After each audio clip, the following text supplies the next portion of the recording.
¿Cuál es el límite final para la paciencia de una madre? Durante 6 meses, Rosa, de 72 años, sirvió en silencio mientras la familia de su nuera invadía su hogar cada fin de semana, convirtiéndola en una extraña en su propio refugio. Todos creían que su sacrificio era incondicional y que su sumisión era una señal de debilidad. Pero detrás de esa calma resignada, se escondía un plan perfecto. En el almuerzo del domingo, justo cuando exigían su rendición final sobre el destino de la casa, sonó el timbre. El siguiente acto de Rosa no fue una respuesta, sino una declaración que hizo que la sonrisa triunfante de su nuera se desvaneciera y el rostro de su único hijo palideciera de terror. Todo su futuro se derrumbó con una sola acción. Cuando el amor se convierte en abuso, es el acto más frío la única forma que tiene una madre de enseñarle a su hijo la lección más profunda de su vida. El aire en mi casa de Alquería Blanca se sentía pesado. Espeso por el calor de Andalucía y por las 10 voces que no eran la mía. El sonido era un murmullo constante, abrumador. El chocar de los tenedores contra los platos. La risa estridente de Severina, la hermana de mi nuera. El televisor del salón, con un partido de fútbol que nadie miraba, pero cuyo volumen lo llenaba todo. Y en medio de ese ruido, estaba yo. De pie. Sirviendo la paella. Era la paella de los domingos. Antes, este era un ritual de alegría. La casa olía a azafrán y a romero, y la risa de mi esposo, Javier, era la única música que necesitaba. Ahora, se había convertido en una obligación silenciosa. Martina, mi nuera, señaló con el tenedor una parte de la paellera. Ni siquiera me miró. Rosa, ponle un poco más de pollo a Roberto. Ya sabes cómo es. Sí. Ya lo sabía. Lo sabía todo. Sabía que a su primo Roberto le gustaba el pollo, que a su madre Cecilia la paella le daba acidez si tenía mucho pimiento, y que los 3 niños de Severina solo comerían el arroz si no encontraban ni un solo guisante. Durante 6 largos meses, me había convertido, sin darme cuenta, en la guardiana de los gustos y manías de una familia que no era la mía. Mi hijo, Eliseo, mantenía la vista fija en su plato. Cortaba un mejillón con una precisión de arquitecto, como si estuviera dibujando un plano en lugar de almorzando. No levantó la mirada. Hacía meses que no me sostenía la mirada por más de 3 segundos. Quizás porque en mis ojos, él todavía veía al niño al que le leía cuentos por las noches. Y no al hombre de 48 años que permitía que su madre se convirtiera en la sirvienta de su propia casa. El agua, Rosa. Se acabó el agua, dijo Martina. Dejó la jarra vacía en el borde de la mesa con un golpe seco. Un sonido que era una orden. Asentí. En silencio. Caminé hacia la cocina. Mis pies se movían con una lentitud casi mecánica sobre las baldosas que Javier y yo habíamos elegido juntos, una tarde de primavera de hacía 15 años. Cada baldosa. Cada pequeña grieta en la pared. Cada rayo de sol que entraba por la ventana que daba al jardín contaba una historia. Mi historia. Y ellos, poco a poco, la estaban borrando con su ruido, con sus demandas, con su abrumadora indiferencia. Mientras rellenaba la jarra con agua fría del grifo, miré por la ventana. Mi jazmín seguía en flor, ajeno al caos que reinaba adentro. Su perfume, que se colaba suavemente, era un recordatorio de la paz que una vez tuve. Me apoyé en el fregadero por un instante. Solo un instante. Respiré hondo. Ya no sentía rabia. Tampoco sentía tristeza. Era algo distinto. Algo frío, claro y sólido como el cristal que se había instalado en mi pecho. Era la calma que precede al final de la tormenta. Volví a la mesa. Coloqué la jarra junto a Martina. Ella no dijo gracias. Estaba demasiado ocupada mostrándole algo en su teléfono a su hermana. Eliseo seguía concentrado en su plato, en su mundo. Fue entonces cuando sonó el timbre de la puerta. Un sonido claro, nítido. Un dindón que cortó el murmullo de la comida como un cuchillo afilado. Todos se detuvieron a la vez. Se hizo un silencio denso, incómodo. ¿Quién puede ser a estas horas?, preguntó Eliseo, con un tono de fastidio. Como si la interrupción fuera una ofensa personal. Martina me miró. Sus ojos, entrecerrados. Una mirada de sospecha. ¿Esperas a alguien, Rosa? Dejé la bandeja que llevaba en las manos sobre el aparador de madera. Me alisé el delantal, un gesto lento, deliberado. Y por primera vez en muchos meses, los miré a todos directamente a los ojos. A mi hijo. A mi nuera. A su familia. Y sonreí. Una sonrisa genuina, que sentí nacer desde muy adentro. Sí, dije, con una voz tranquila, una voz que ni yo misma reconocía. Son mis invitados. Caminé hacia la puerta. Sentía sus 10 miradas clavadas en mi espalda. Giré el pomo y abrí. Afuera, en el umbral bañado por el sol dorado de la tarde, había 3 personas. El primero era el señor Mateo, mi abogado, un hombre de aspecto serio y traje impecable, que sostenía un maletín de cuero. A su lado, una pareja joven. Él, alto. Ella, con la curva de un embarazo incipiente bajo su vestido de flores. Un niño pequeño, de unos 5 años, se escondía tímidamente detrás de la pierna de su padre. Eran la familia Ferrer. Los invité a pasar con un gesto amplio de la mano. Adelante, por favor. Pasen. Estábamos a punto de terminar el almuerzo. Entraron en el salón. El señor Mateo, con la confianza de quien conoce el terreno que pisa. La joven pareja, con una mezcla de respeto y curiosidad en sus ojos, mirando cada rincón de la que, muy pronto, sería su casa. La confusión en la mesa era total. Las caras de la familia de Martina eran un poema. Pero fue el rostro de mi hijo, de Eliseo, el que se me quedó grabado para siempre. Su piel se había vuelto pálida, de un color ceniza. Sus ojos se abrieron con una comprensión lenta, dolorosa, horrorizada. Martina, en cambio, se puso de pie de un salto. Su silla chirrió contra el suelo. Tiró la servilleta sobre el plato a medio comer. ¿Qué significa esto, Rosa? Esa pregunta lo contenía todo. Contenía los 6 meses de fines de semana invadida. Las mañanas preparando desayunos para 10. Las noches limpiando los platos de otros. Contenía aquella caja de recuerdos de Javier que acabó en la basura. Las conversaciones en susurros sobre vender la casa por la mitad de su valor. Las amenazas veladas sobre mi memoria frágil. Pero para entender ese silencio que cayó sobre la mesa, un silencio que valía más que 1000 palabras, para comprender por qué mi sonrisa, en ese preciso instante, era lo más verdadero que había sentido en medio año, tenemos que volver atrás. 6 meses atrás. Al día exacto en que mi paz comenzó a romperse en pedazos. 6 meses antes, mi vida era silencio. Pero un silencio bueno. Un silencio lleno de pequeños sonidos familiares. El zumbido de las abejas en mi jardín de jazmines por la mañana.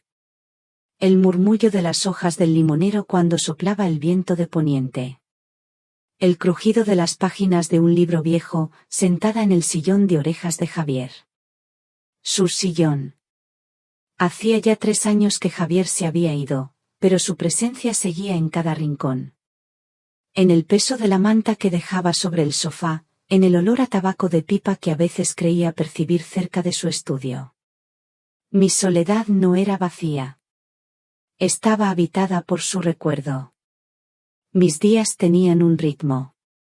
Un ritmo lento, tranquilo. Por las mañanas, cuidaba de mis plantas. Por las tardes, a veces tomaba café con Carmen, mi vecina, en su patio.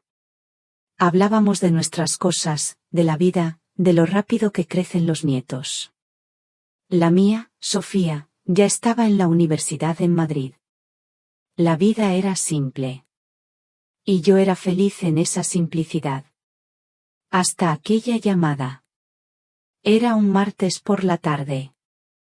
Recuerdo que estaba podando los rosales. El teléfono sonó dentro de la casa. ¿Mamá? Era la voz de Eliseo.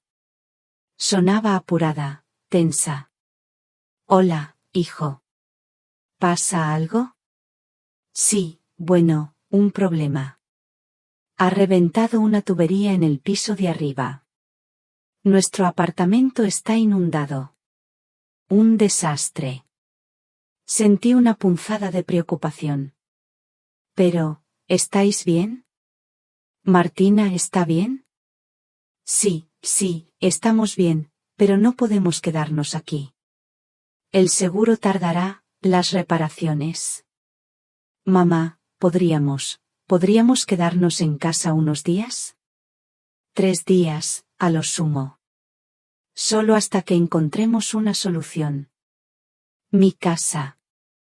La casa que construimos Javier y yo, ladrillo a ladrillo. La casa que se había quedado grande desde que él faltaba. Claro que sí, hijo. Faltaría más. Esta es tu casa. Cerré la llamada y me quedé mirando los rosales. Una extraña sensación se instaló en mi pecho. Una pequeña sombra en un día soleado. Pero la aparté. Era mi hijo. Me necesitaba. Y una madre siempre abre la puerta. Llegaron esa misma noche, con 2 maletas. Eliseo me abrazó con fuerza, casi con desesperación. Gracias, mamá. Perdona las molestias. Te prometo que serán solo un par de días. Martina entró detrás de él. No me abrazó. Sus ojos recorrieron el salón, deteniéndose en los muebles, en las cortinas. Qué tranquilo está todo por aquí, ¿no? Dijo, más como una observación que como un halago. Este sofá es un poco clásico. No dije nada. Le enseñé la habitación de invitados, la que había sido el cuarto de Eliseo de joven. Él se disculpó de nuevo. Martina empezó a deshacer su maleta inmediatamente, colocando sus cosas en mi vieja cómoda de nogal como si siempre hubieran estado allí. Los 3 primeros días pasaron. Y nadie habló de irse. La tubería, al parecer, era más complicada de lo que pensaban. La semana siguiente, Eliseo trabajaba desde el estudio de Javier. Martina pasaba la mayor parte del día en el salón, hablando por teléfono o viendo la televisión. El silencio de mi casa se llenó de sonidos nuevos. El tecleo constante del ordenador de mi hijo.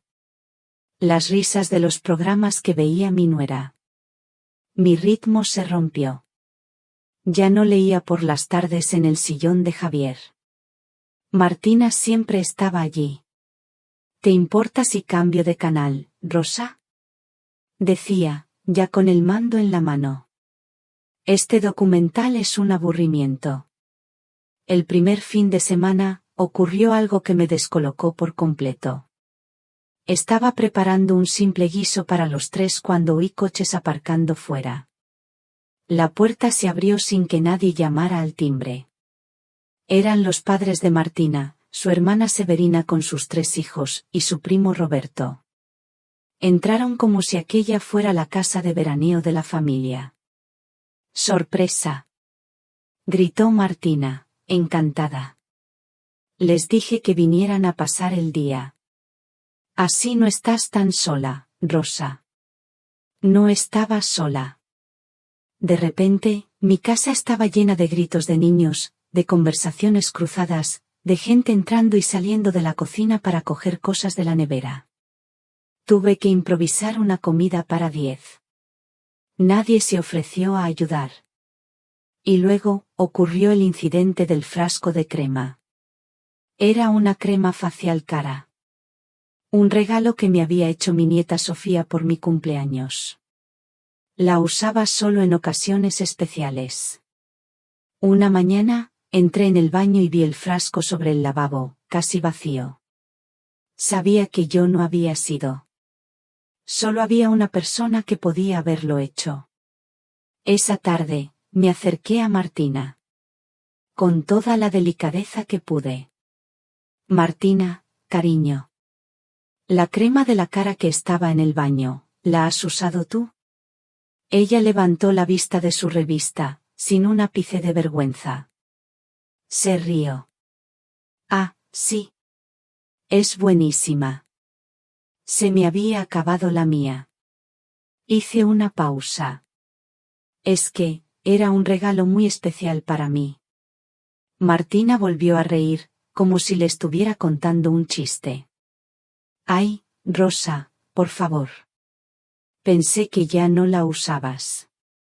Esas cosas son para mantener la piel joven, no para, bueno, ya sabes. No para gente vieja. Eso es lo que quería decir. No supe qué responder. Me di la vuelta y volví a mi jardín. Me quedé mirando mis manos, la piel arrugada por el sol y los años. Y por primera vez desde que llegaron, esa pequeña sombra que sentí en el pecho el día de la llamada, se hizo un poco más grande. Un poco más oscura. Aquella noche, no pude dormir. Escuchaba el murmullo del televisor desde el salón. Escuchaba los pasos de mi hijo y mi nuera en el piso de arriba. Sonidos extraños en el silencio de mi hogar. Los 3 días se habían convertido en 3 semanas. Y yo empezaba a sentirme como una invitada en mi propia casa. Pasó el primer mes. Luego el segundo. La excusa de la tubería se había vuelto un murmullo lejano, una anécdota que ya nadie mencionaba. Simplemente, vivían aquí. Y yo vivía con ellos. O, mejor dicho, a su alrededor. Mi rutina se había disuelto en la de ellos. Mis gustos, mis horarios, mis silencios, todo había sido engullido. Me acostumbré. O eso creía. El ser humano tiene una capacidad infinita para acostumbrarse a casi todo. Al ruido constante. A que te pidan las cosas sin un, por favor. A sentirte invisible. Pero hay límites. Hay líneas sagradas que nadie debería cruzar. Y Martina, sin saberlo, o quizás sabiéndolo muy bien, cruzó la mía. Fue un sábado por la mañana. El sol entraba a raudales por las ventanas. Yo estaba en la cocina, preparando masa para unas magdalenas. Martina apareció en la puerta, con guantes de goma puestos y una energía que rara vez mostraba. Rosa, voy a poner un poco de orden en el trastero. Aquello es un caos de cajas viejas y polvo. Hay que hacer sitio. El trastero. Era el pequeño cuarto al fondo del pasillo. El lugar donde Javier y yo guardábamos las cosas que no tenían un sitio fijo, pero que eran demasiado importantes para tirarlas. Cosas de la vida. Adornos de navidades pasadas, los primeros dibujos de Eliseo, herramientas de Javier. No te preocupes, Martina. Ya lo haré yo otro día. No, no. Ya me pongo yo, insistió. Así te quito trabajo. No me gustó. Sentí una punzada de inquietud, pero no dije nada más. ¿Qué podía decir? ¿Qué no quería que tocara mis cosas? ¿Qué no confiaba en ella? Seguí con mis magdalenas, intentando ignorar los ruidos de cajas arrastrándose y objetos cayendo que venían del pasillo. 1 hora después, la vi pasar hacia la puerta del jardín con 2 bolsas de basura grandes, negras, llenas hasta arriba. Listo, dijo, orgullosa. He tirado un montón de trastos inútiles. Ahora sí que se puede respirar ahí dentro. Algo dentro de mí se encogió. Dejé la cuchara de madera sobre la encimera. Me sequé las manos en el delantal. Caminé hacia el trastero. La puerta estaba abierta. El olor a polvo se mezclaba con el olor a limpio del producto que había usado. Había más espacio, sí. Pero se sentía vacío. Extraño. Miré las estanterías. Y entonces, lo supe. Antes incluso de buscarlo. Faltaba. En el estante de arriba, en la esquina derecha, siempre había estado allí. Una simple caja de madera de olivo. Sin barniz. Oscura por el paso de los años. No era grande. Pero para mí, contenía el mundo entero. Salí al jardín. Las 2 bolsas negras estaban junto al contenedor. Mi corazón empezó a latir deprisa. Deshice el nudo de la primera bolsa. Dentro había periódicos viejos, una lámpara rota, ropa que ya no usaba. Nada. Abrí la segunda bolsa. Y allí estaba. En el fondo, debajo de unos cojines apolillados. La caja. La saqué de la basura. La abracé contra mi pecho. Estaba fría. Me senté allí mismo, en el suelo del patio, y levanté la tapa. Dentro estaba mi vida con Javier. El primer paquete de cartas que me escribió cuando hizo el servicio militar. Las 2 entradas de cine de nuestra primera cita, para ver una película que ni siquiera recordaba. Una rosa seca, la que me regaló cuando nació Eliseo. Estaba todo. Intacto. Pero había estado en la basura. Tratado como un trasto inútil. No sé cuánto tiempo estuve allí sentada. Las lágrimas caían sobre la madera vieja. No eran lágrimas de tristeza. Eran de una rabia sorda, de una humillación profunda. Eliseo me encontró así. Mamá, ¿qué haces en el suelo? Te vas a enfriar. Le mostré la caja. Estaba en la basura. Él miró la caja, luego miró hacia la casa, incómodo. Bueno. Martina no lo habrá hecho a propósito. Son solo cosas viejas, mamá. Cosas viejas. Esa fue la frase. La que lo rompió todo por dentro. Mi hijo. Mi propio hijo, mirando los tesoros de su padre, los cimientos de su propia existencia, y llamándolos cosas viejas. Me levanté. No le dije nada. Dejé la caja con cuidado sobre la mesa del jardín y salí por la cancela. Necesitaba aire. Necesitaba huir. Crucé la calle y llamé a la puerta de Carmen. Me abrió con su sonrisa de siempre, pero se le borró al verme la cara. Rosa, mujer, ¿qué te pasa? Pasa, pasa adentro. Me senté en su cocina, que olía a café recién hecho y a bizcocho de limón. Y por primera vez en meses, me derrumbé. Le conté todo. Lo de la crema, los fines de semana invadida, la sensación de ser una extraña. Y finalmente, lo de la caja. Carmen me escuchó en silencio, asintiendo de vez en cuando. Cuando terminé, se levantó, me sirvió una taza de café y se sentó frente a mí. Me cogió la mano. Su mano era cálida y fuerte. Rosa, dijo, con su voz clara y directa. Ellos no han tirado una caja. Han tirado tus recuerdos. Y te están faltando al respeto cada día que pasa. El amor de una madre es infinito, pero no es un cheque en blanco. Y esa casa es tuya. Tu vida es tuya. Sus palabras eran tan simples, tan obvias. Pero eran el agua fresca que necesitaba mi alma sedienta. La verdad. La miré a los ojos. Las lágrimas se habían secado. En su lugar, sentía crecer esa cosa fría y clara que había notado otras veces. Pero ahora no era una sensación extraña. Era determinación. Tienes razón, Carmen, dije, y mi voz sonó firme. Tienes toda la razón. Javier no querría que yo viviera así. Me quedé un rato más, bebiendo el café en silencio.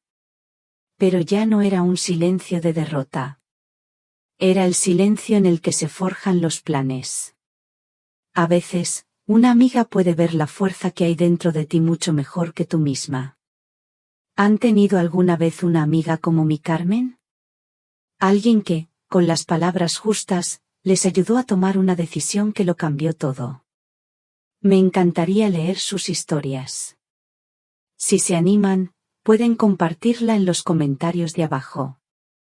Volví a casa esa tarde sintiéndome diferente. Por fuera, era la misma Rosa de siempre. Entré, recogí la taza de café que Eliseo había dejado en la mesa del salón y la llevé a la cocina. Saludé a Martina con un gesto de cabeza. Ella ni siquiera levantó la vista del televisor. Todo parecía igual. Pero por dentro, algo fundamental había cambiado. El interruptor del aguante se había apagado. Y el de la acción se había encendido. Esa noche, cuando todos dormían, fui al estudio de Javier. Abrí el cajón inferior de su escritorio, un lugar que nadie había tocado en años. Dentro, en una vieja agenda de tapas de cuero, estaba lo que buscaba. Una tarjeta de visita, algo amarillenta por los bordes. Mateo Vargas. Abogado. El señor Mateo. El abogado de Javier, un hombre discreto y eficiente que nos había ayudado con la hipoteca hacía una vida entera. A la mañana siguiente, esperé a que Eliseo se encerrara en el estudio para trabajar y a que Martina saliera a hacer sus recados. Entonces, con el corazón latiéndome un poco más rápido de lo normal, marqué el número. Despacho de Abogados Vargas, dígame. Buenos días. Querría hablar con el señor Mateo Vargas. Soy Rosa Gómez, viuda de Javier Gómez. Me dio cita para 2 días después. No en su despacho. Le pedí vernos en otro lugar, un sitio neutral. Le sugerí una pequeña cafetería en Sevilla, cerca de la estación de tren. Era un viaje de 40 minutos, pero la distancia me daría seguridad. Me daría anonimato. El día de la cita, le dije a Martina que había quedado con una vieja amiga del pueblo para ponernos al día. Ah, qué bien, dijo ella, sin mucho interés. Así te distraes un poco, que últimamente te veo muy apagada. Apagada. Era curioso cómo me veían. Como una vela que se consume lentamente. No tenían ni idea de que, en mi interior, la llama estaba más viva que nunca. Me senté en una mesa al fondo de la cafetería. El señor Mateo llegó puntual. Había envejecido, claro, como todos. Pero sus ojos seguían siendo los mismos. Unos ojos inteligentes, que escuchaban de verdad. Le pedí un café con leche y fui directa al grano. No me anduve con rodeos ni con lamentos. Le expliqué la situación de forma clara, concisa. Los 6 meses. La invasión de mi espacio. La falta de respeto. Y, finalmente, la conclusión a la que había llegado. Quiero vender mi casa, señor Mateo. Él no pareció sorprendido. Simplemente asintió, lentamente. Entiendo. Pero hay condiciones, añadí. Tiene que ser rápido. Tiene que ser discreto. Y quiero tener el control absoluto de todo el proceso. Nadie, y menos mi hijo, puede saber nada hasta que todo esté hecho. El señor Mateo me escuchó sin interrumpir. Cuando terminé, se ajustó las gafas. Señora Gómez, usted tiene todo el derecho del mundo a hacer con su propiedad lo que considere oportuno. Lo haremos como usted dice. El primer paso es una tasación oficial, para saber el valor de mercado real. Ahí estaba el primer obstáculo. ¿Cómo meter a un tasador en mi casa sin levantar sospechas? La solución se me ocurrió en el tren de vuelta. Unos días después, durante el desayuno, dejé caer el comentario como si tal cosa. Me ha llamado el del seguro de la casa, dije, mientras untaba mermelada en una tostada. Quieren mandar a un perito para actualizar el valor de la póliza. Dicen que con la subida de los precios, la casa podría estar infraasegurada. Martina levantó la vista de su teléfono, de repente interesada. Ah, sí. ¿Y eso es bueno? Supongo. Si pasara algo, nos pagarían más, respondí, encogiéndome de hombros. Pues que venga, que venga. A ver cuánto vale ahora el chalet, dijo, casi relamiéndose. El tasador vino el martes siguiente. Era un hombre joven y profesional. Mientras él medía las habitaciones y tomaba notas, yo lo seguía, explicándole que era para una actualización del seguro. Eliseo y Martina ni se inmutaron. Estaban demasiado ocupados en sus propias vidas como para prestar atención a los detalles de la mía. El informe llegó a un apartado de correos que había alquilado para la ocasión.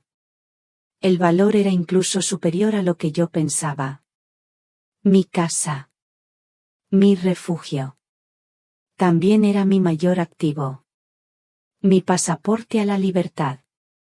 El siguiente paso era encontrar un nuevo hogar. No quería otra casa grande. Quería paz. Quería seguridad. Quería un lugar que fuera solo mío. Carmen me habló de una urbanización a las afueras, Las Bugambillas. Un complejo de apartamentos para personas mayores. Con jardines, piscina, y un conserje en la entrada a las 24 horas. Fui a verlo un jueves por la mañana, con la excusa de ir al médico. Era perfecto. Encontré un apartamento en la segunda planta, con una terraza que daba a un jardín lleno de flores. 2 habitaciones, una para mí y otra para mis libros y mi máquina de coser. Era luminoso, moderno y, sobre todo, silencioso. La agente inmobiliaria me dijo que había mucha demanda. Le di una pequeña señal, sacada de mis ahorros, para reservarlo durante unas semanas. Volví a casa sintiendo una mezcla de euforia y un vértigo solitario. Estaba haciendo todo esto sola. Librando una batalla silenciosa bajo mi propio techo. A veces, por la noche, me asaltaba el miedo. ¿Y si estaba cometiendo un error? ¿Y si me arrepentía? Pero entonces recordaba la caja de Javier en la basura. Recordaba la mirada vacía de mi hijo. Y el miedo se convertía, de nuevo, en determinación. Un día, al volver de una de mis salidas secretas, me crucé con Eliseo en el pasillo. «¿Sales mucho últimamente, mamá?», me dijo, con un tono que no supe descifrar. ¿Era curiosidad o sospecha? Sí, hijo. Hay que airearse. Ver a las amigas. Ya sabes. Él asintió, pero se quedó mirándome un segundo más de la cuenta. Te veo, diferente. Son los años, Eliseo. Los años nos cambian a todos, respondí. Y seguí mi camino hacia la cocina. Él no sabía hasta qué punto tenía razón. Estaba cambiando. O mejor dicho, estaba volviendo a ser la mujer que siempre fui.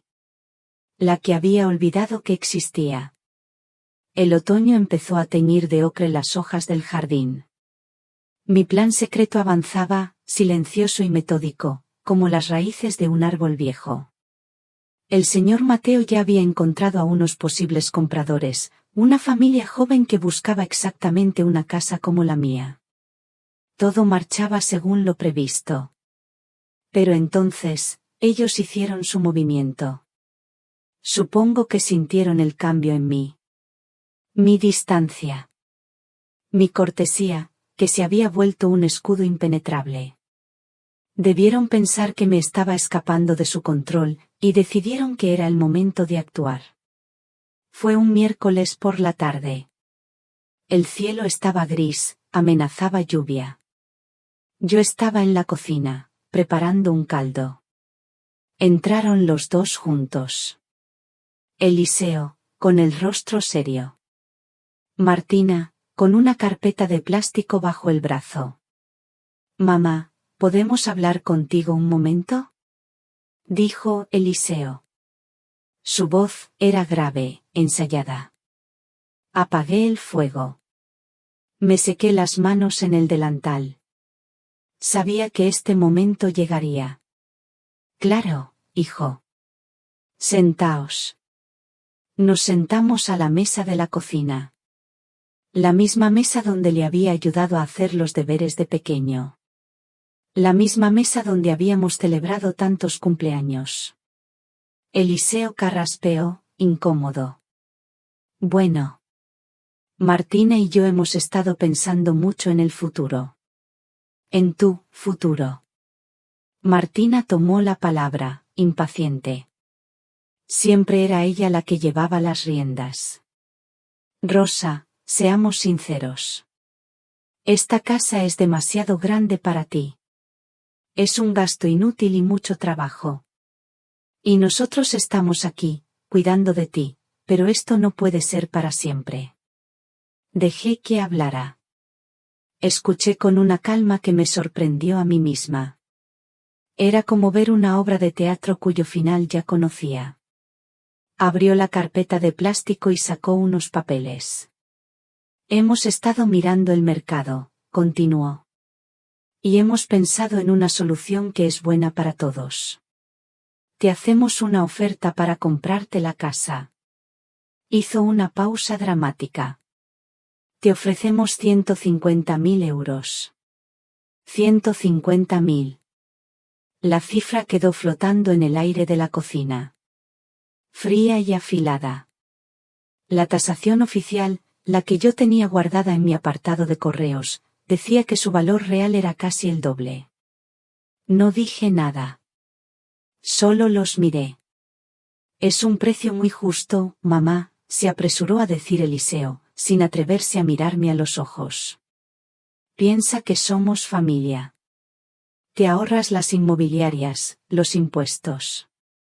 Y además, te ayudaremos a encontrar un apartamento bonito, más pequeño, más manejable. Y entonces, Martina asestó el golpe final. La amenaza disfrazada de preocupación. Además, Rosa, últimamente estás muy despistada. Te olvidas de las cosas. El otro día, dejaste el fuego encendido. Nos preocupa que vivas sola, que alguien con malas intenciones se pueda aprovechar de ti. Alguien que no sea de la familia. Si nosotros gestionamos tu patrimonio, estarás más protegida. La sangre se me heló en las venas. La palabra no la dijo. Pero estaba ahí. Incapaz. La estaban declarando incapaz de manejar su propia vida, su propio dinero. Era el momento de mi actuación. Bajé la mirada. Me froté las manos, como si de repente sintiera un frío inmenso. Dejé que mis hombros se encorvaran un poco. Dejé que un temblor casi imperceptible apareciera en mi voz. No, no sé qué decir, susurré. Es mucho en lo que pensar. Vender la casa, mi casa. Eliseo pareció sentir una punzada de culpa. Lo sabemos, mamá. Por eso te damos tiempo. Martina, en cambio, sonrió. Una sonrisa de victoria. Claro que es una decisión importante, Rosa. Pero es la más inteligente. Para tu seguridad. Levanté la vista. Los miré a través de unos ojos que, esperaba, parecieran nublados por la confusión y la tristeza. Tenéis razón, dije, con voz débil.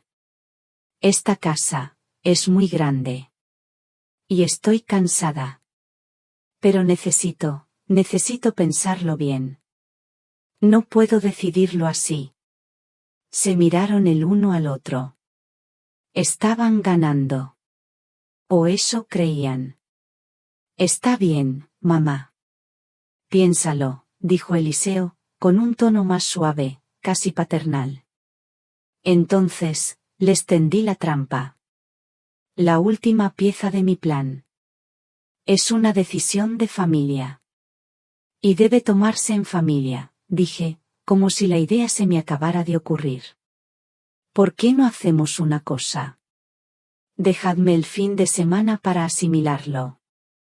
El domingo, preparamos una buena paella. Invitamos a todos. A tus padres, Martina, a tu hermana. Y después de comer, tranquilamente, con todos delante, os daré mi respuesta. Lo cerramos todo, como una familia. La cara de Martina se iluminó. Un almuerzo familiar para anunciar públicamente su triunfo. Era perfecto para ella. Me parece una idea estupenda, Rosa, dijo, casi con dulzura. Así se hacen las cosas. Se levantaron de la mesa. Misión cumplida. Eliseo me dio una palmada torpe en el hombro. Gracias por entenderlo, mamá. Cuando se fueron, me quedé sola en la cocina. Me acerqué a la ventana. La lluvia había empezado a caer, golpeando suavemente los cristales. Observé las gotas resbalar por el vidrio. En el reflejo, vi mi propio rostro. Y en él, por primera vez en mucho tiempo, una sonrisa. Una sonrisa secreta. Una sonrisa afilada. El tablero de ajedrez estaba preparado. Y ellos acababan de mover su reina, convencidos de que era jaque mate. No sabían que la vieja peona que tenían enfrente estaba a punto de coronar. La casa estaba sumida en un silencio extraño, un silencio expectante. Eliseo y Martina habían salido a cenar con unos amigos, para celebrar, supongo, su inminente victoria. Me dijeron que no me esperaran despierta. Como si yo fuera a hacerlo. Me quedé sola. Por primera vez en mucho tiempo, la casa volvía a ser mía, aunque solo fuera por unas horas. Preparé una cena sencilla para mí. Una sopa de picadillo y una pieza de fruta. Comí en la cocina, despacio, saboreando cada cucharada. Saboreando el silencio. Afuera, la luna llena de septiembre iluminaba el jardín con una luz plateada, casi mágica. Cuando terminé, no encendí el televisor. En su lugar, hice algo que no había hecho en meses. Fui al salón y me senté en el sillón de Javier. Su sillón. El de orejas, con la tela de flores un poco gastada por el uso, sobre todo en los reposabrazos. Hundí la espalda en el respaldo. Cerré los ojos. Y por un momento, casi pude sentirlo a mi lado, con su libro apoyado en las rodillas y el olor a tabaco de pipa flotando en el aire. Recordé las noches de invierno que pasamos aquí. El fuego crepitando en la chimenea. El sonido de la lluvia contra los cristales. Susurrándonos planes, sueños. El sueño de ver crecer a Eliseo. El sueño de envejecer juntos en esta casa, rodeados de nietos. Mira en lo que se ha convertido nuestro sueño, Javier, pensé. Mira cómo lo manchan. Pasé la mano por la tela áspera del sillón. Era una despedida. Estaba diciendo adiós, no a él, sino a la vida que habíamos construido juntos en estas 4 paredes. Mañana, esa vida se terminaría. Y era yo la que iba a ponerle el punto final. No por rabia. No por venganza. Sino por respeto. Por respeto a todo lo que habíamos sido. Me levanté y salí al jardín. La noche era fresca y el aire olía a tierra húmeda y a jazmín. Caminé descalza sobre la hierba. La sentía fría bajo mis pies. Me acerqué a los rosales que Javier había plantado el primer año que nos mudamos aquí. Toqué los pétalos de una rosa tardía, suaves como el terciopelo. Mañana me voy, mi amor, le susurré al viento, como si él pudiera oírme. Pero me llevo todo esto conmigo. Aquí dentro. Justo en ese momento, sonó mi teléfono. Era Carmen. Su nombre en la pantalla iluminó mi cara en la oscuridad. ¿Estás bien, Rosa? Me preguntó. Su voz, como siempre, era un ancla en la tormenta. Estoy bien, Carmen. Mejor que nunca. Hubo una pausa. ¿Estás preparada para mañana? Miré la casa, iluminada por la luna. Mi casa. Mi fortaleza. Mi campo de batalla. Estoy preparada desde hace mucho tiempo, Carmen. Solo le estoy dedicando una última noche a Javier. Colgué el teléfono y me quedé un rato más en el jardín. Disfrutando de la paz. Una paz que sabía que pronto perdería para siempre, pero para ganar otra distinta. Una paz interior. Cuando volví a entrar, oí el coche de Eliseo y Martina aparcando en la entrada. Entraron riendo, relajados. No me vieron, yo estaba en la penumbra del pasillo. Pasaron directos al salón. Ya verás qué bien va a quedar todo cuando tiremos el tabique del estudio de tu padre, dijo Martina, con la voz alta, llena de planes. Crearemos un espacio abierto, más moderno. Sí, quedará genial, respondió Eliseo. Su voz sonaba lejana, casi un eco de la de ella. Me quedé quieta en la oscuridad, escuchándolos. Escuchando cómo planeaban demoler mi pasado. Y en lugar de dolor, sentí una confirmación. Una certeza absoluta de que estaba haciendo lo correcto. Cada palabra que decían era un clavo más en el ataúd de su codicia. No dije nada. Subí las escaleras en silencio, sin hacer ruido.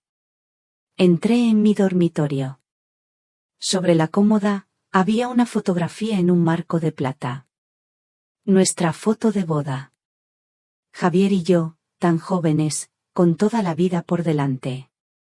Cogí la foto. La miré durante un largo rato. Después, abrí mi armario y saqué una pequeña caja que ya tenía preparada.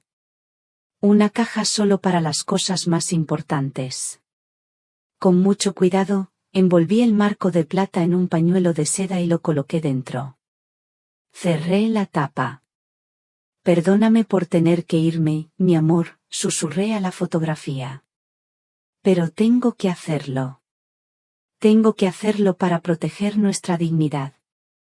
La tuya y la mía. Mañana sería un día largo. Pero yo ya estaba en paz. La suerte estaba echada. Y yo era la única que sabía qué cartas tenía en la mano. El domingo llegó. Un domingo soleado, radiante, casi una burla a la tormenta que estaba a punto de desatarse en mi casa. Desde por la mañana, el ambiente era de una alegría forzada, casi febril. Martina tarareaba mientras se vestía. Eliseo me dio los buenos días con una sonrisa que no le llegó a los ojos. Estaban nerviosos, expectantes. Como niños la mañana de Reyes. Esperaban su gran regalo. Yo, mientras tanto, preparaba la paella. Me movía por la cocina con una calma que no era fingida. Cada gesto era preciso, meditado. El sofrito. El azafrán. El arroz. Era, probablemente, la última paella que cocinaría en esa cocina. Y quería que fuera perfecta. No por ellos. Por mí. Como un último homenaje a todos los domingos felices que había vivido entre esas paredes. A la 1, empezaron a llegar. Los padres de Martina, su hermana Severina con sus 3 hijos, su primo Roberto. La casa se llenó de nuevo de ese ruido familiar, de ese caos que había aprendido a soportar. Besos al aire. Falsos halagos. ¿Qué tal estás, Rosa? Qué buena cara tienes. Nos sentamos a la mesa. Serví la comida. Comieron con apetito, hablaron de sus cosas, de sus planes de vacaciones, de la política. Yo apenas probé bocado. Observaba. Era una espectadora en primera fila de mi propia vida. Veía sus gestos, sus miradas cómplices. Veía la sonrisa triunfante que Martina le dedicaba a Eliseo por encima de la mesa.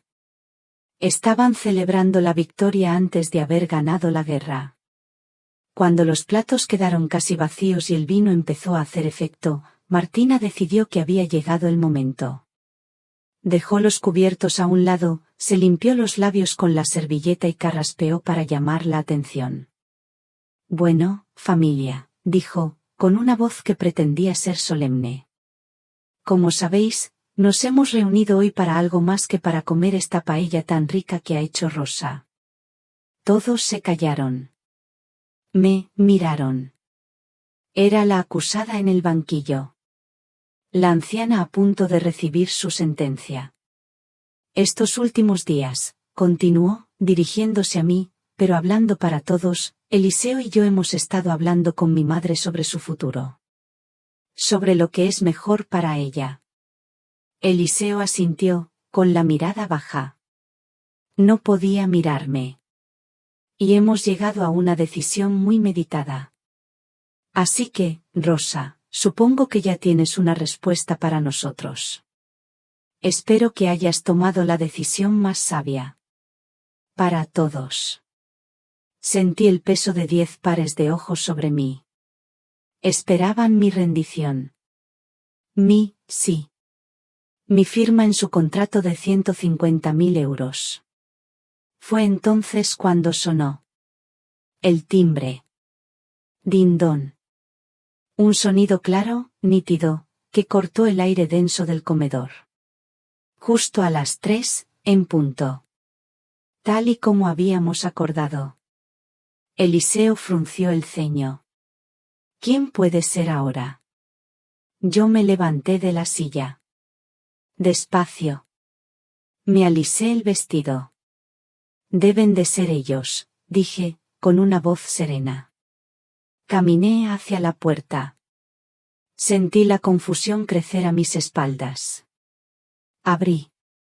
Allí estaban. El señor Mateo, con su maletín. Y la familia Ferrer, los 3, de pie en el umbral, sonriendo con una mezcla de timidez y emoción.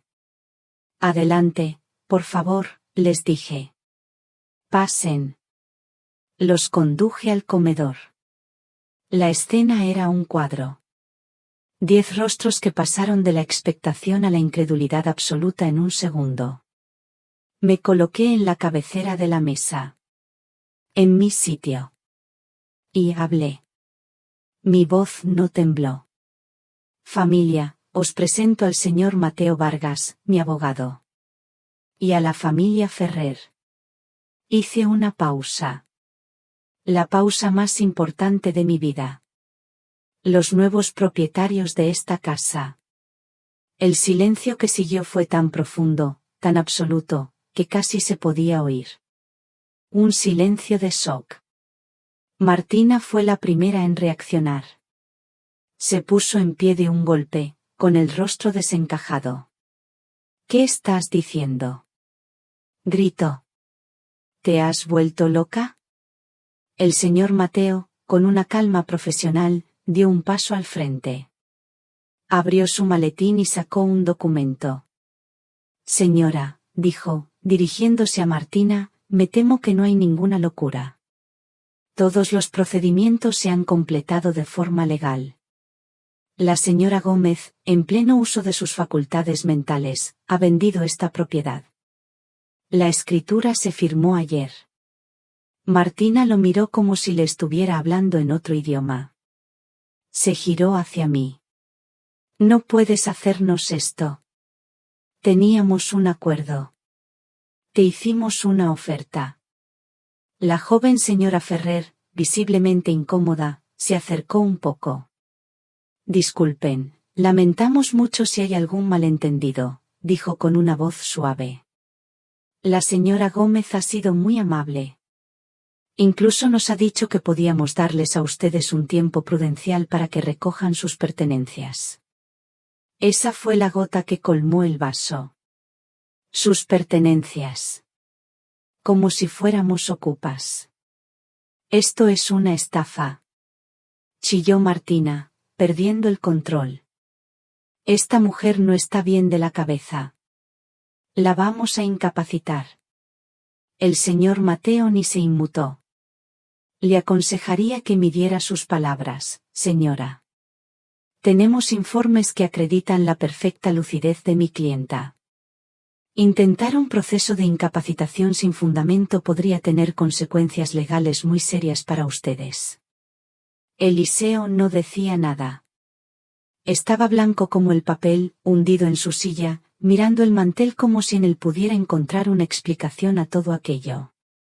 Su mundo, el mundo que había planeado tan cuidadosamente con su mujer, acababa de derrumbarse. Y la arquitecta de esa demolición era su propia madre. En ese momento, el silencio que llenaba la habitación era más poderoso que cualquier grito. Era el silencio de la verdad. Si han llegado escuchando hasta aquí, les pido un pequeño gesto. Dejen un comentario con el número 1 aquí abajo, para que yo sepa que hay amigos acompañándome en este viaje.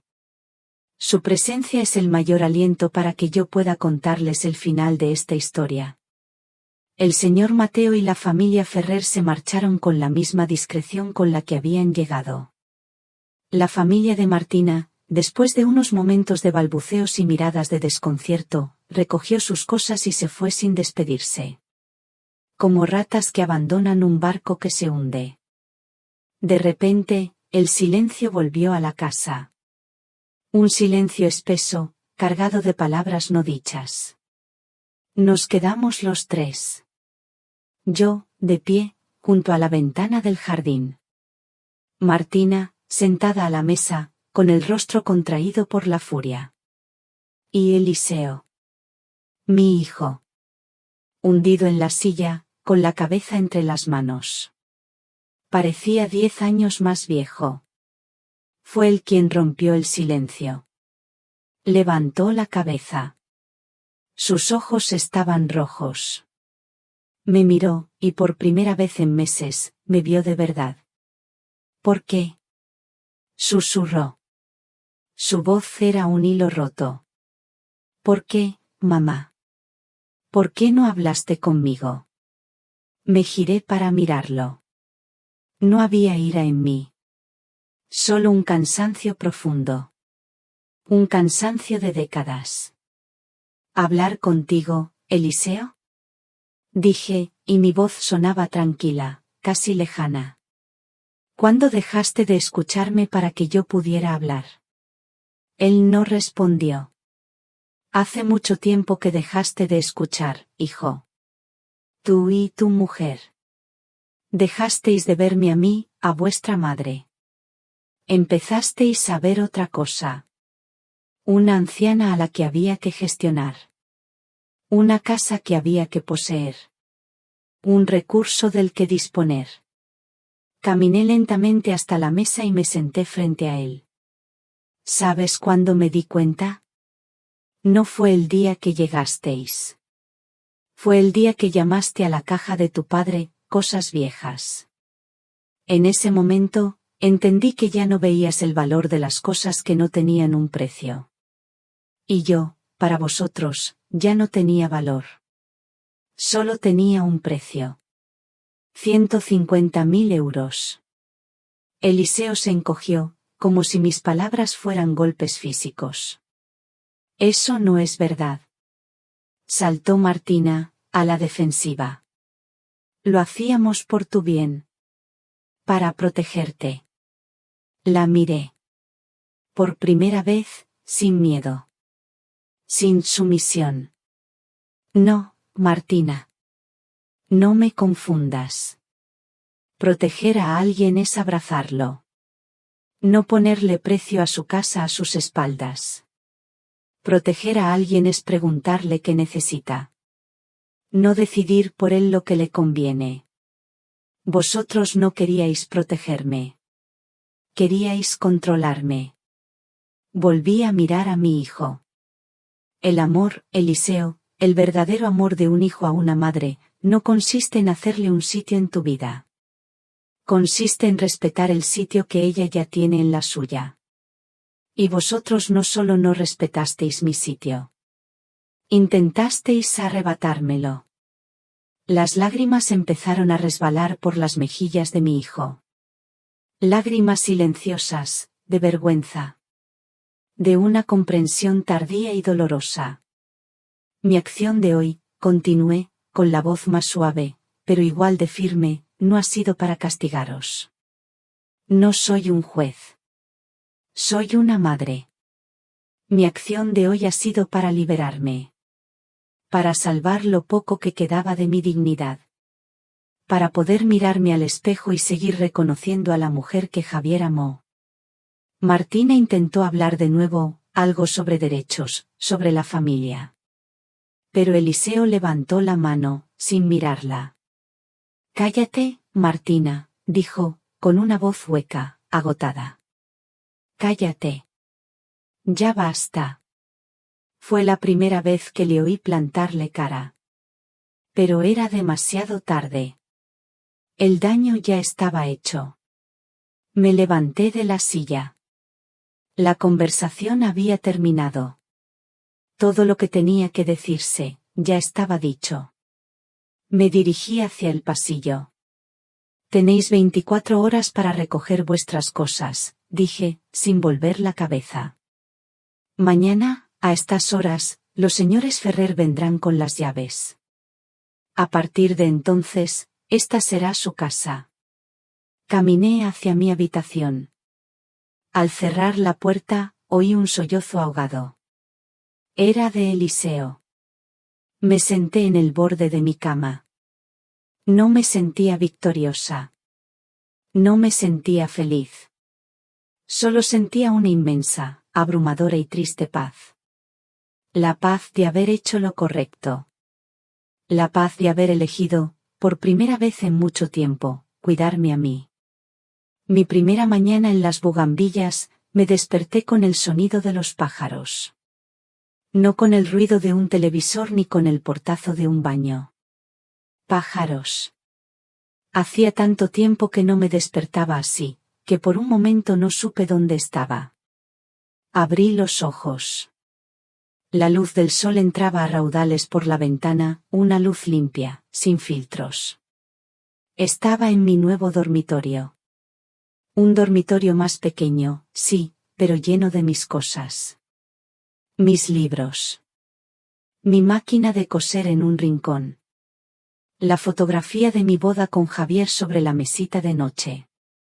Me levanté sin prisa. Me preparé un café en mi nueva cocina, brillante e impecable.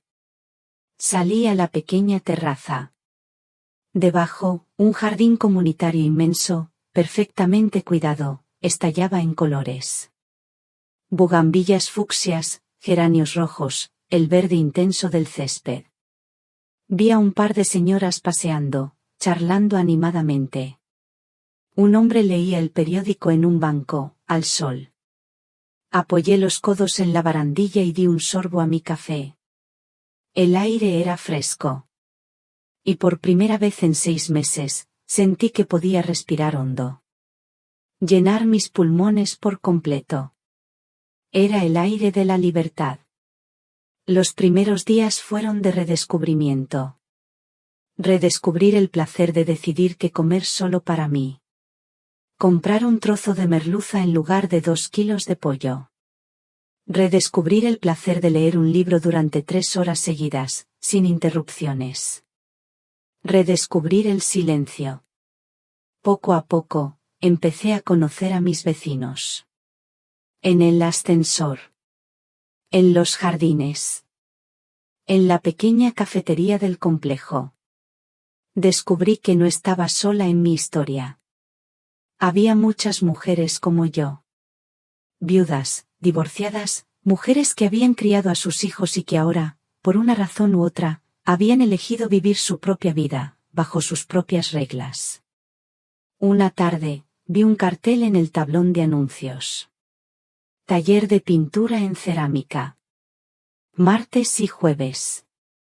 Nunca había pintado nada en mi vida, pero algo me impulsó a apuntarme. En la primera clase, me senté junto a una mujer de pelo blanco y ojos vivarachos que se llamaba Pilar. ¿Tú también eres nueva aquí?, me preguntó. Llegué hace un par de semanas, respondí. Bienvenida al Club de las Mujeres Libres, dijo, guiñándome un ojo. Aquí no tenemos que pedir permiso ni para ir al baño. Nos reímos. Y en esa risa compartida, sentí que empezaba a construir algo nuevo. Una nueva red. Una nueva familia elegida. Una tarde, estaba en mi terraza, intentando dibujar el contorno de una bugambilla en un plato de cerámica, cuando sonó el teléfono. Era un número largo. No lo conocía. Dudé en contestar. Dígame. ¿Abuela? La voz. Era la voz de mi nieta. De Sofía. Desde Madrid. Sofía, cariño. ¡Qué alegría! ¿Cómo estás? Hubo un silencio al otro lado de la línea. Luego, un sollozo ahogado. Abuela, acabo de hablar con papá. Me lo ha contado todo. Se me encogió el corazón. No sé qué decir. Abuela, lo siento tanto. Siento tanta vergüenza de ellos. Empezó a llorar, un llanto desconsolado. Y en ese momento, todo el dolor que yo no me había permitido sentir por mí misma, lo sentí por ella. Por su decepción. Por su inocencia rota. Escúchame, mi vida, le dije, con la voz más dulce que pude encontrar. Tú no tienes la culpa de nada. Absolutamente de nada. Las decisiones de los padres no son la carga de los hijos. Pero es que no lo entiendo, abuela.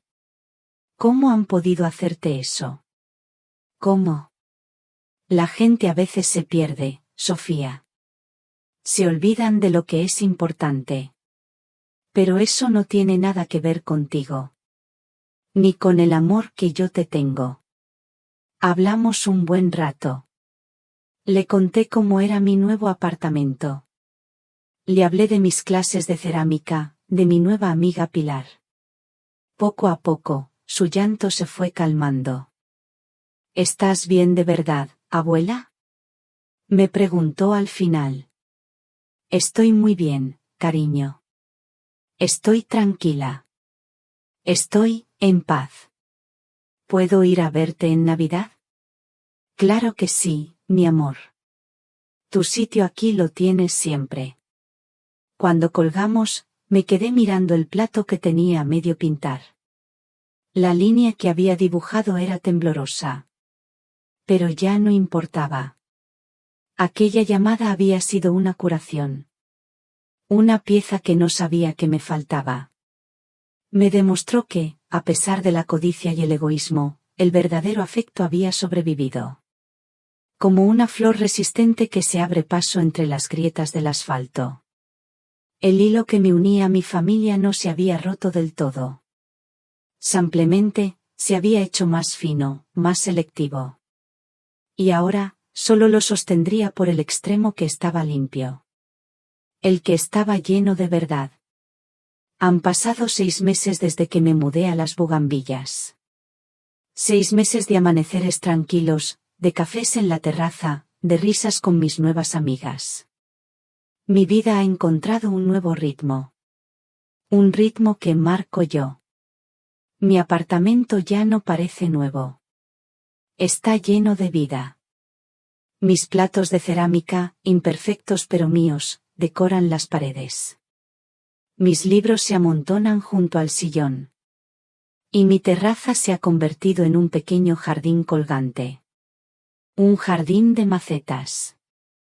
Geranios, petunias, y una pequeña bugambilla que empieza a trepar por la pared. Es diferente a mi antiguo jardín, sí. Pero es mío.